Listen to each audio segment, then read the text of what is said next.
Muito bem. E aí nós vemos que existe uma questão de que Esaú ele acaba ele acaba tendo um entendimento de que o problema da questão da primogenitura era porque ele casou com mulheres que não eram do clã. E aí o que acontece? A narrativa vai e conta que Esaú se casou com mulheres do seu clã. Porque é como se ele estivesse tentando consertar para conseguir a bênção. Ah, então é esse o problema? Então deixa eu me casar com quem a minha mãe quer que eu case. Com quem o costume pede, né? Por quê? Porque no final desse capítulo, no versículo 46, novamente tem a ênfase da questão do casamento das mulheres de Esaú. Beleza? Aí o que acontece? Nós temos no capítulo 28 uma reiteração da bênção de Abraão sobre a Jacó. Jacó, você vai ver que como é que está no versículo 4 para vocês? 28, 4.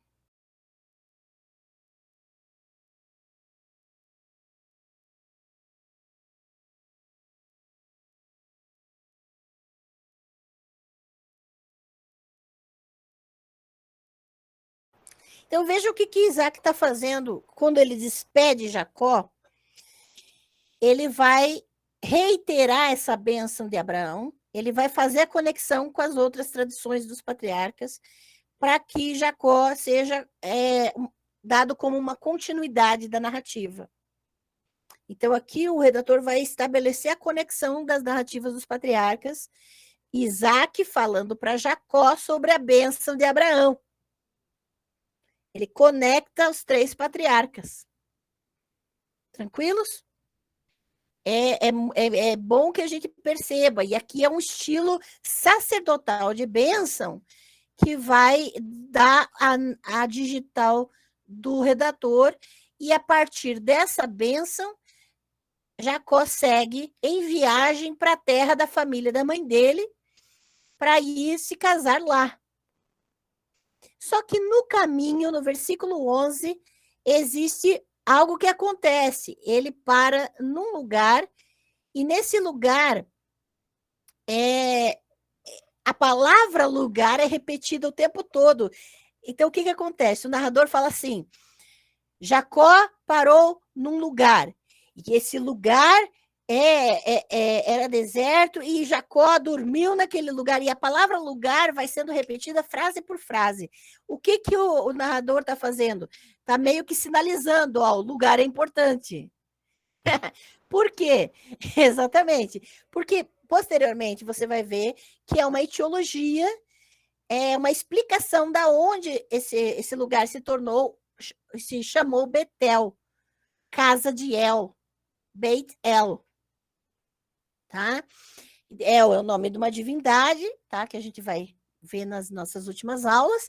E aqui você tem a etiologia, por quê? Porque Betel é um lugar de um santuário do Reino do Norte muito conhecido, tá? Então, Beit, ou Beit, né? Casa de El. E ali nós temos um santuário do Reino do Norte, muito conhecido, e precisa-se de uma etiologia para explicar o que aconteceu ali para virar um santuário. Tá? Só que ele tem um sonho ali. E o que acontece? O que ele sonha?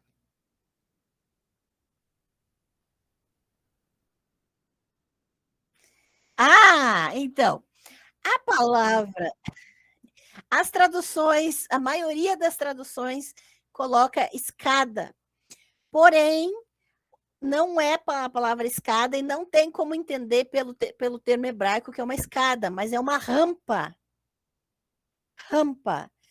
E o termo se refere, é um termo significativo para a imagem de um zigurat, típico da Mesopotâmia. Tá?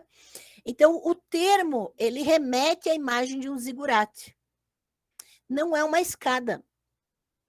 porque ali, pelo termo hebraico, é uma rampa em que esses seres divinos subiam e desciam. Zigurat.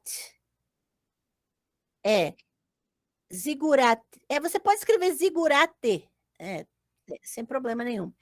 Esse aqui que eu estou projetando para vocês, especificamente, é o zigurate de Ur, do Templo da Lua, de Ur dos Caldeus, cidade da onde saiu Abraão na narrativa.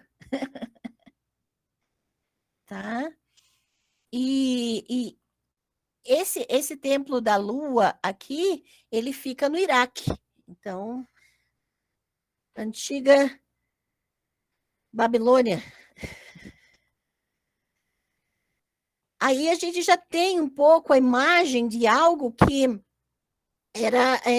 era comum na época, era comum na região, e algo que o que Jacó estava vendo, que nessa rampa dos zigurates subiam e desciam seres, que nós vamos ver nas nossas duas últimas aulas o que eram, o que aconteceu ali, tá? E é importante que a gente perceba, deixa eu ver se eu tenho outras imagens aqui, eu tenho outra imagem. Esse aqui é uma imagem de uma reconstrução em 3D de um zigurate da cidade da Babilônia, tá? Pelas descrições, pelo que foi encontrado na arqueologia, foi construída essa imagem. Só para ver que a parte central, essa parte em azul aqui em cima, era o templo central onde se faziam os sacrifícios para as divindades. E aqui as pessoas podiam subir e cada nível era um grupo de pessoas que tinha acesso.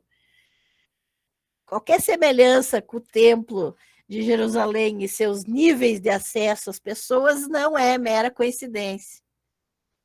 Tá bem? E aí a gente vai.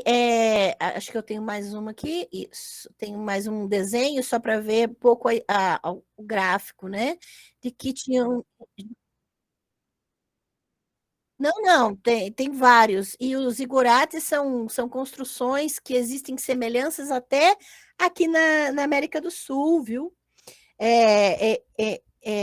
Tem construções muito semelhantes dos astecas, de povos como eles, tá? Então, a gente tem que tomar um certo cuidado, porque aí tem pessoas que fazem relação direta entre eles, não existe, assim, necessariamente uma relação direta entre esses povos.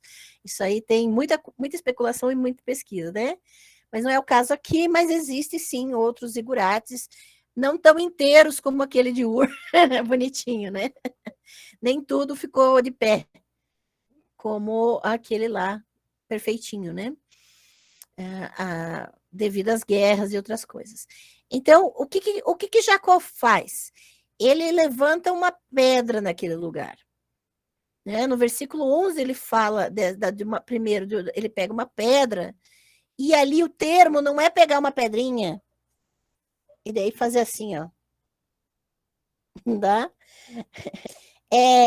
Aí o termo é uma pedra gigante, e é como se ele tivesse força sobrenatural, entendeu? Porque era o termo é Matsebá, que é uma pedra cultica. O termo é uma Matsebá. Deixa eu mostrar para vocês, porque eu já vi as carinhas de ponto de interrogação de vocês. Aí é importante a gente mostrar, né? Que as Matsebá é uma pedra e o plural é Matsebot. São pedras rituais levantadas, pedras culticas, né, levantadas em honra e representação de divindades. Elas representam divindades. Tá? Mais de uma, Matsebot, uma só, Matsebá. E aí nós temos as pedras culticas. E são encontradas várias em inúmeros lugares. E aqui nesse trecho especificamente do versículo 11, fala das Matsebot, né? Que seriam como pilares, e são pedras grandes, não são pedras pequenas não, tá? No versículo 12 vai falar da rampa, do zigurat, e aí nós temos uma epifania, que nós vamos entender melhor nas duas últimas aulas, o que esse El vai fazer em relação a Jacó especificamente.